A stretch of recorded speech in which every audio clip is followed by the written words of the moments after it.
ജയഹിന്ദ്. ഞാൻ colonel Padmanabhan. Thrissur നാദബ്രഹ്മം foundation ഈ വരുന്ന ജനുവരി 26-ന് തൃശൂർ സാഹിത്യ അക്കാദമി ഹാളിൽ വൈകിട്ട് 4 മണിക്ക് ജയ് ജവാൻ എന്നൊരു പരിപാടി നടത്തുന്നതായി അറിയാൻ സാധിച്ചു.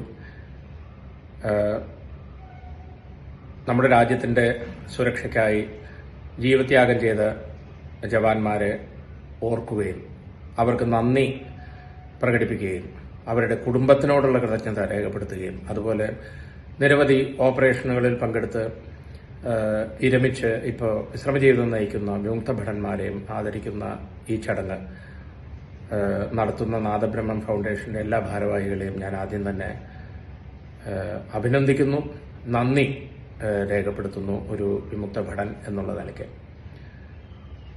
ഇന്ത്യ റിപ്പബ്ലിക്കായി പ്രഖ്യാപിച്ചിട്ട് 75-ാം വാർഷികം നമ്മൾ ഇക്കൊല്ലം ആഘോഷിക്കുന്നു.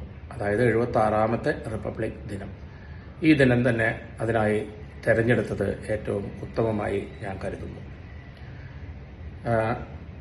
ജവാന്മാരോട്, പ്രത്യേകിച്ച് ജീവത്യാഗം ചെയ്ത ജവാന്മാരോട്, അവരുടെ കുടുംബത്തോട് കൃതജ്ഞത രേഖപ്പെടുത്തേണ്ടത് ഓരോ പൗരന്റെയും കടമയായി ഞാൻ കണക്കാക്കുന്നു. എന്നു മാത്രമല്ല, ഇത് കണ്ടുകൊണ്ടിരിക്കുന്ന ഇന്നും അതിർത്തിയിൽ കാവൽ നിൽക്കുന്ന ജവാന്മാർക്കും അവരുടെ കുടുംബത്തിനും ഇത് വളരെയധികം പ്രചോദനം. ഇത്തരം പരിപാടികൾ സിവിൽ ഓർഗനൈസേഷൻ സംഘടിപ്പിക്കുമ്പോൾ അവർക്ക് വളരെയധികം പ്രചോദനം നൽകുന്നതും ആയിരിക്കും. ഇക്കൊല്ലം അവരെ ആദരിക്കാൻ 2 വ്യക്തികളെയാണ്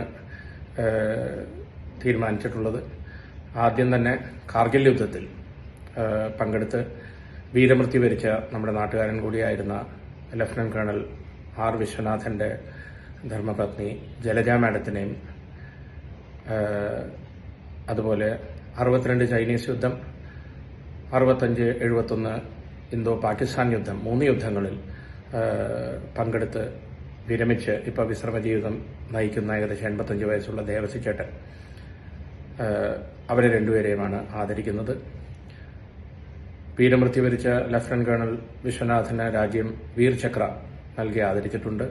കാർഗിൽ യുദ്ധത്തിൽ വീരമൃത്യു വരിച്ച 527ഓളം പട്ടാളക്കാരിലെ ഏറ്റവും ഉയർന്ന റാങ്കിലുള്ള ഉദ്യോഗസ്ഥനായിരുന്നു കേണൽ വിശ്വനാഥൻ. അതുപോലെ ദേവസി ചേട്ടന് 62 ചൈനീസ് യുദ്ധ സമയത്ത് അദ്ദേഹം ആർമി മെഡിക്കൽ കോറിൽ ഡ്രൈവറായിരുന്നു, ആംബുലൻസ് ഡ്രൈവറായിരുന്നു.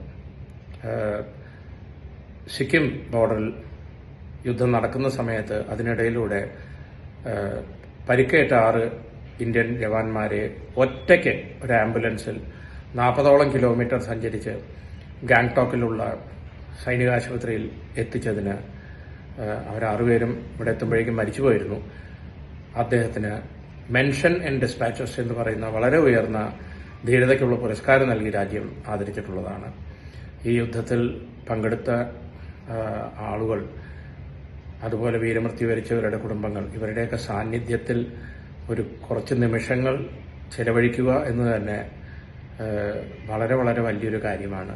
അവരെ ആദരിക്കുന്ന ഈ ചടങ്ങിൽ നിങ്ങളെല്ലാവരും പങ്കെടുക്കണം, അവരെ സപ്പോർട്ട് ചെയ്യണം. ഈ ഫംഗ്ഷൻ വളരെ വിജയകരമായി നടക്കണം. ഞാൻ ഈ ജയ് ജവാൻ 2025 പരിപാടിക്ക് എല്ലാ മംഗളങ്ങളും നേരുന്നു. ഇനിയും എല്ലാ കൊല്ലവും ഇതുപോലെ തന്നെയുള്ള ഏറ്റവും യോഗ്യതയുള്ള പട്ടാളക്കാരെ ആദരിക്കുന്ന ചടങ്ങുകൾ എല്ലാ കൊല്ലവും നടക്കുന്നതായിരിക്കും.